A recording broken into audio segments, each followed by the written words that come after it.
નમસ્કાર. આજે આપણે નામાના મૂળ તત્વની અંદર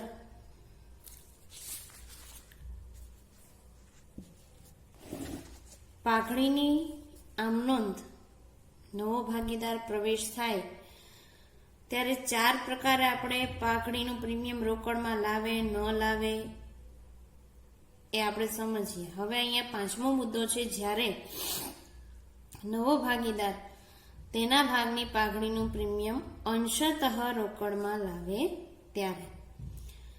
અંશતઃ રોકડમાં લાવે ત્યારે નવો ભાગીદાર છે એની રોકડમાં લાવેલ પાઘડી અને કઈ રીતે જૂનો ભાગીદાર એના મૂડી ખાતે અંશતઃ રકમ જે રોકડમાં લાવ્યો હોય જમા કરવાની અહીંયા એના વિશે આપણે વાત કરવાના છીએ. તો 16મું ઉદાહરણ જોઈએ. અ અને બ 2:1 પ્રમાણમાં નફો નુકસાન વહેંચતા એક પેઢીના ભાગીદારો છે.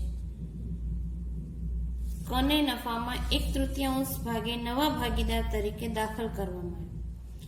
મૂડી પેટે 70,000 અને પાઘડી પેટે 30, કુલ 1 લાખ રોકડમાં લાવે છે. કના પ્રવેશ વખતે પાઘડીનું મૂલ્યાંકન 1,20,000 કરવામાં આવ્યું.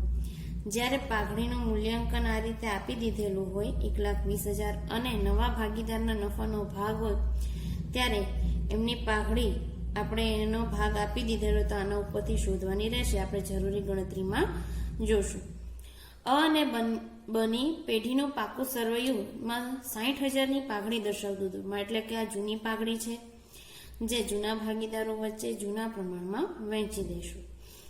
ત્રણેય ભાગીદારોનું નફા નુકસાનનું પ્રમાણ 1:1 એટલે કે સરખા પ્રમાણે નક્કી કરવામાં આવ્યું છે.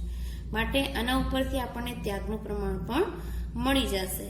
માટે આપણે જે પાઘડીનું પ્રીમિયમ આવે એને ત્યાગના પ્રમાણમાં ફાળવી નાખશું. જૂના ભાગીદારોની પાઘડી આપણને જૂનું પ્રમાણ આપ્યું એમાં ફાળવી નાખશું. અને ભાગીદાર મૂડી પેટે લાવ્યો છે તો બીજી આમનો જે રોકડ કુલ લાવ્યો છે તો કે 1 લાખ, એમાં 70,000 એની મૂડી અને 30,000 પાઘડીનું પ્રીમિયમ થશે. તો હવે આપણે દાખલાની શરૂઆત કરીએ.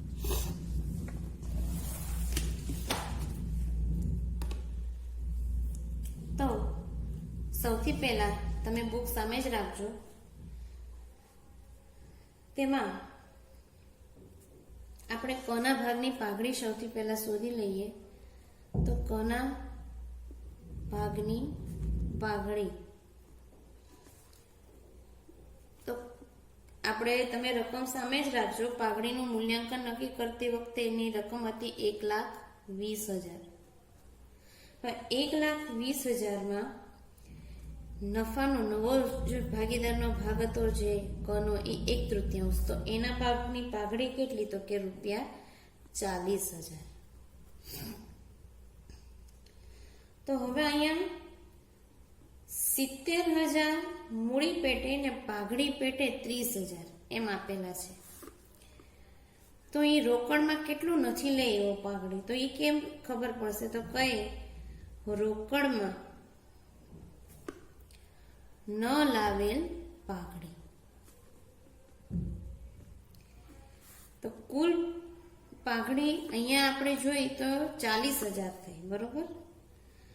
અને આપણે રકમ વાંચીએ એમાં કેટલી પાઘડીની કિંમત આપેલી છે તો કે 30,000 રૂપિયા.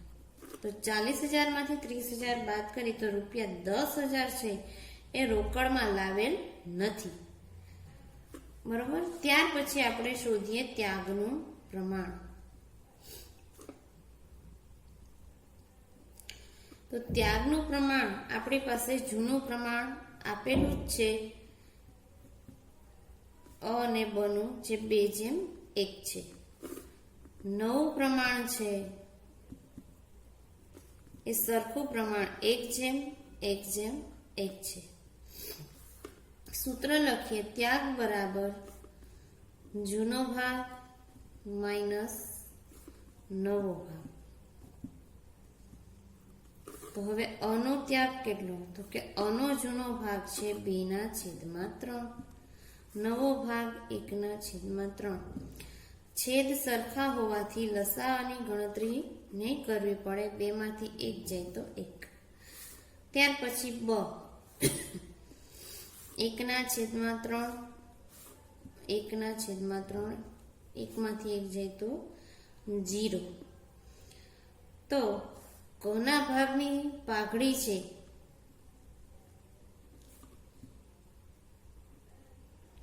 એ અહીં આપણે ત્યાગનું પ્રમાણ જોતા ફક્ત 1નું જ પ્રમાણ, અહીંયા તો 0 આવેલું, માટે આ પાઘડી ફક્ત ને જ મળે. તો હવે આપણે આમનોંધ તરફ આગળ વધીએ. તો સૌથી પહેલી આમનોંધ શું થાય તો કે જો જૂની પાઘડી આપેલી હોય તો જૂની પાઘડી જૂના ભાગીદારો વચ્ચે જૂના પ્રમાણમાં વહેંચી દેવાની. તો જૂની પાઘડીની રકમ કેટલી છે તો કે 60,000. તો સૌથી પહેલી આમનોંધ અના મૂડી ખાતે ઉધાર, જૂનું પ્રમાણ 2:1 છે. બના મૂડી ખાતે ઉધાર, તો 60,000 છે એ 2:1 ના પ્રમાણમાં વહેંચી દેવાના, એટલે 40,000 અને 20,000 થશે. પાઘડીમાં આપણે વહેંચી દઈએ છીએ એટલે તે પાઘડી ખાતે જમા કરશું 60,000. બાબત જે જૂની પાઘડી જૂના ભાગીદારો વચ્ચે જૂના પ્રમાણમાં વેચી તેના. બીજી આમનોંધ શું થશે તો કે ભાગીદાર કુલ કેટલી રકમ રોકડમાં લાવ્યો તો એના ખાતે આપણે ઉધાર કરીશું. રોકડ ખાતે ઉધાર 70,000 અને 30,000 લાવેલા તો 1 લાખ. તે કના મૂડી ખાતે 70,000 એ મૂડી પેટે લાવ્યો છે માટે કના મૂડી ખાતે 70,000 અને તે પાઘડીના પ્રીમિયમ ખાતે 30,000.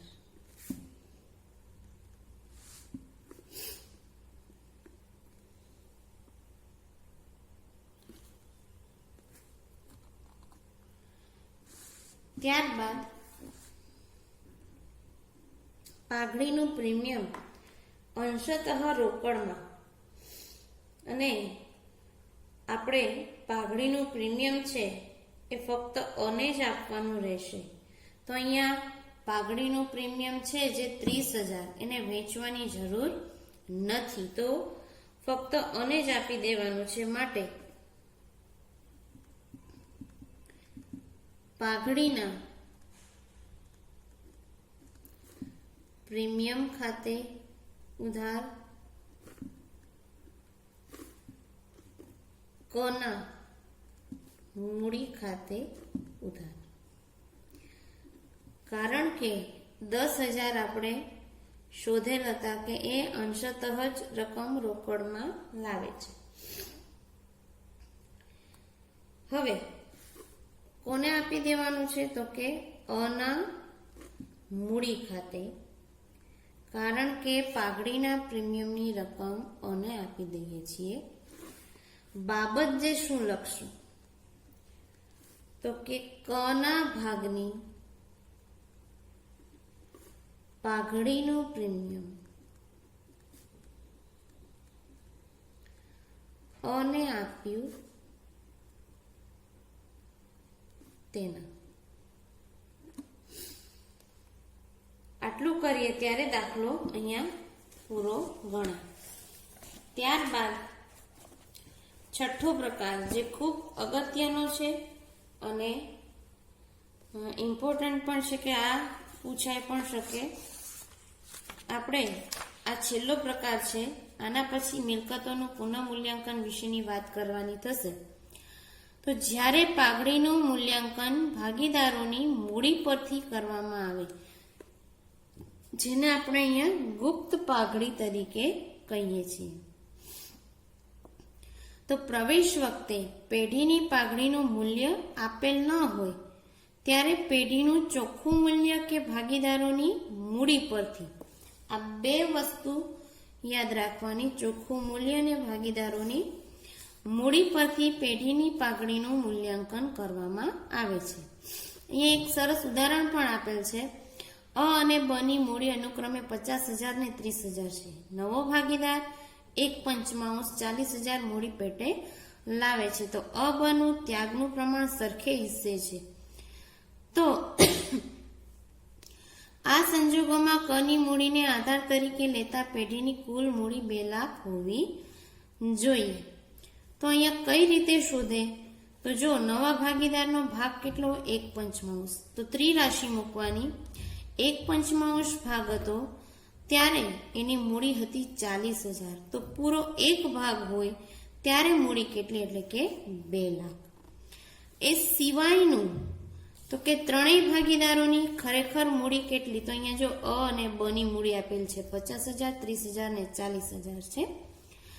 તો એ ત્રણેયની મૂડી એટલે કુલ થશે આપણે જોઈએ તો 1,20,000. અને ક ની આધારે આપણે જોઈએ તો પેઢીનું ચોખ્ખું મૂલ્ય કેટલું આવ્યું? તો કે 2 લાખ. તો 2 લાખમાંથી પાઘડી સિવાયની નવી પેઢીનું ચોખ્ખું મૂલ્ય તો કે 1,20,000 જે બાદ કરતા વધશે 80,000. એમાંથી ક ના ભાગની પાઘડી કેટલી? તો કે 1/5. તો 80,000 ગુણ્યા 1/5 એટલે કે 16,000. 16,000 ને પાછા આપણે અ અને બ ના ત્યાગના પ્રમાણમાં એટલે કે ત્યાગનું પ્રમાણ અહીંયા કીધું છે સરખે હિસ્સે, તો સરખે હિસ્સે વહેંચી દેવાનું. આવું જ ઉદાહરણ 17મું છે જે આપણે અહીંયા એની ગણતરી કરશું. અ અને બ 3/2 ના પ્રમાણમાં નફો નુકસાન વહેંચતા એક પેઢીના ભાગીદારો છે. તારીખ 31/3/2016 ના રોજ તેમની મૂડી અનુક્રમે 1 લાખ અને 1,50,000 છે. તે જ દિવસે તેમની પેઢીનું પાકું સરવૈયું સામાન્ય અનામત 30,000 દર્શાવે છે. તારીખ 1/4/2016 થી કને 1/4 ભાગે પેઢીમાં દાખલ કરે છે. ક તેના ભાગની ભાગની મૂડી પેટે 1,20,000 લાવે છે. તો પાઘડી અંગેની જરૂરી ગણતરી દર્શાવો. તો હવે આપણે એની ગણતરી તરફ આગળ વધીએ.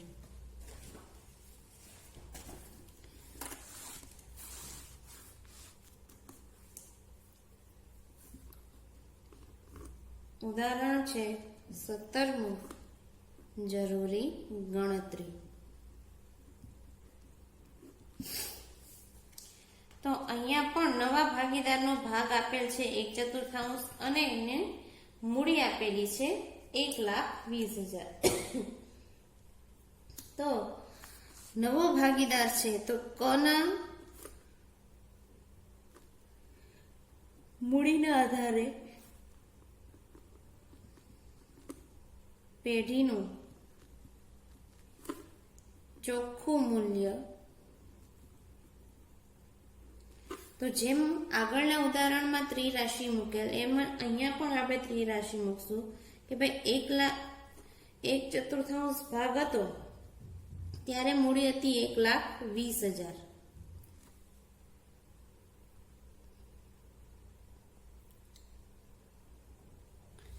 અને તો પૂરો એક ભાગ હોય ત્યારે મૂડી કેટલી? તો કે 1,20,000 ગુણ્યા 1 છેદમાં 1/4 લખવા કરતા આપણે છેદ ઉલટાવી નાખીએ એટલે 1,20,000 ગુણ્યા 4 બરાબર રૂપિયા 12 ચોક ને 48 4,80,000 થાય.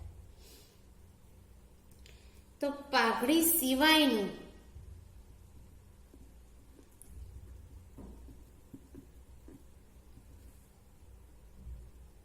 નવી પેઢીનું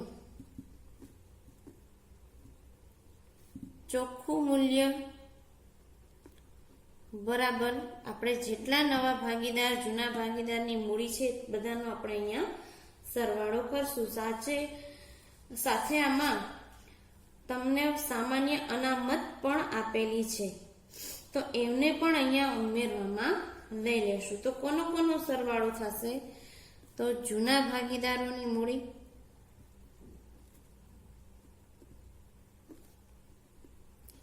પ્લસ સામાન્ય અનામત પ્લસ નવા ભાગીદારની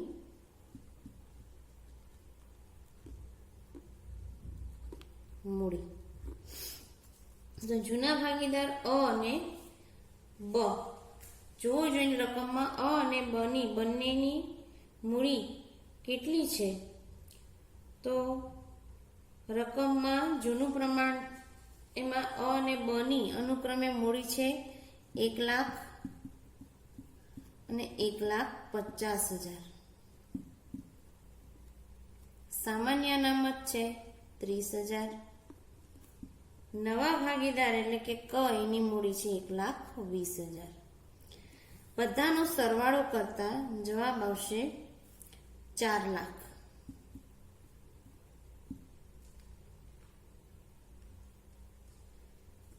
હવે જોઈએ તો પેઢીની પાઘડી કેટલી, તો કે પેઢીની પાઘડી છે કેમાંથી બાદ કરશું, તો કે પાઘડીનું જે આપણે કની મૂડીના આધારે ચોખ્ખું મૂલ્ય હતું, બરાબર, કની મૂડીના આધારે જે ચોખ્ખું મૂલ્ય હતું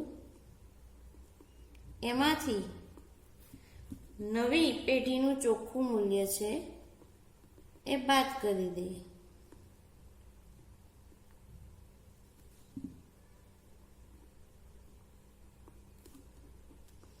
આ જે મૂલ્ય છે પાઘડી સિવાયનું, તો આપણે પહેલા આવ્યું હતું 4,80,000 અને એ સિવાયનું મૂલ્ય હતું 4 લાખ, બરાબર આવ્યું 80,000.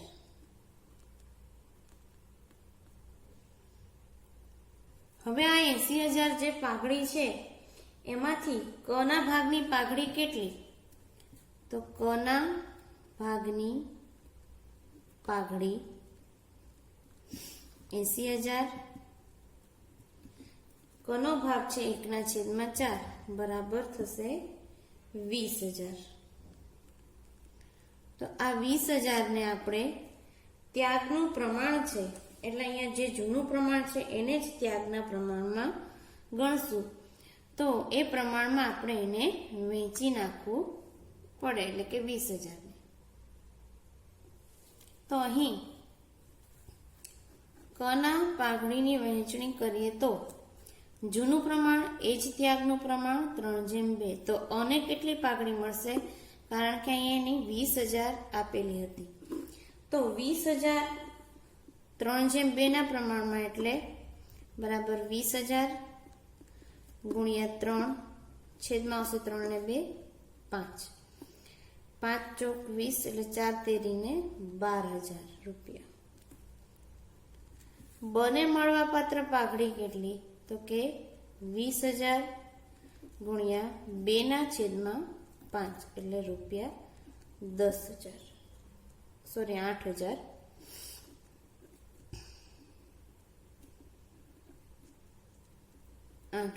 મળશે. હવે આપણે આમ નોંધ દર્શાવી દઈએ. તો સૌથી પહેલી આમ નોંધ શું થશે, તો કે એ ક છે એ મૂડી પેટે 1,20,000 લઈ આવે છે.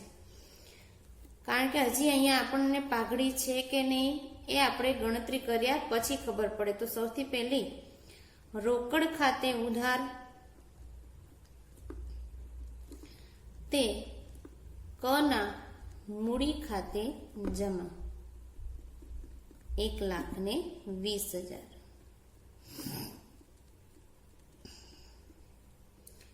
બાબત છે ક છે એ મૂડી પેટે રોકડા લાવ્યો તેના, બરોબર. હવે બીજી આમ નોંધ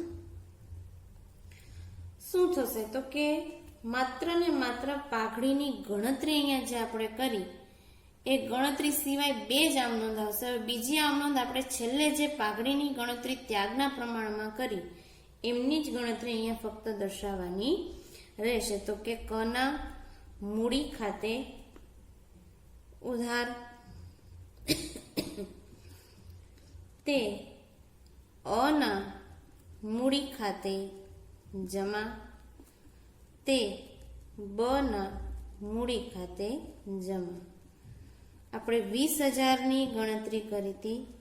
20,000 અના મૂડી ખાતે 12,000 આવેલા હતા અને બના મૂડી ખાતે 8,000.